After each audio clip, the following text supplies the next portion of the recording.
नमस्कार मंडळी. मागे मी एक कविता पोस्ट केलेली.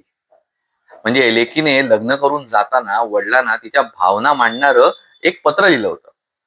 आता त्या लेकीच्या पत्राला वडिलांनी दिलेलं हे उत्तर. बाळा वाचलं तुझं पत्र. बाळा वाचलं तुझं पत्र. नी आठवणींमध्ये रमलो मी काल अख्खी रात्र. डोळे होते पाणावलेले, शब्दांनी तुझ्या सुखावलेले.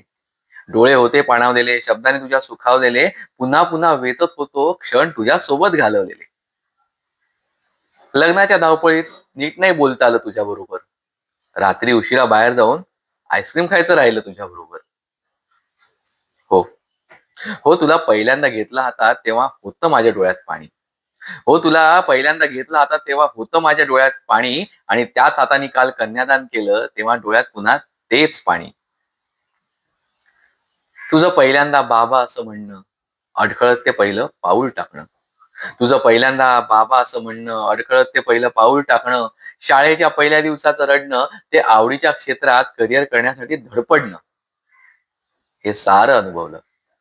हे सारं अनुभवलं पण वाटतं अगदी काल परवा घडलं. हे सारं अनुभवलं पण वाटतं अगदी काल परवा घडलं. कडेवर बसून फिरणारं पिल्लू लग्न करून संसारात पडलं. माझं नाव नाही आता पाठीशी. माझं नाव नाही आता पाठीशी, तरी हा बाबा आहे नेहमीच तुझ्या पाठी. माझं नाव नाही पाठीशी, तरी हा बाबा नेहमीच आहे तुझ्या पाठी. चिडलो रागावलो कधी, तरी जीव नेहमीच तुटतो तुझ्यासाठी. बाळा, तुझ्या बाबाचंही तुझ्यावर तेवढंच प्रेम आहे. बाळा, तुझ्या बाबाचं तुझ्यावर तेवढंच प्रेम आहे. आईसारखं दाखवलं नाही तरी फिलिंग मात्र सेम आहे. आईसारखं दाखवलं नाही तरी फिलिंग मात्र सेम आहे. धन्यवाद.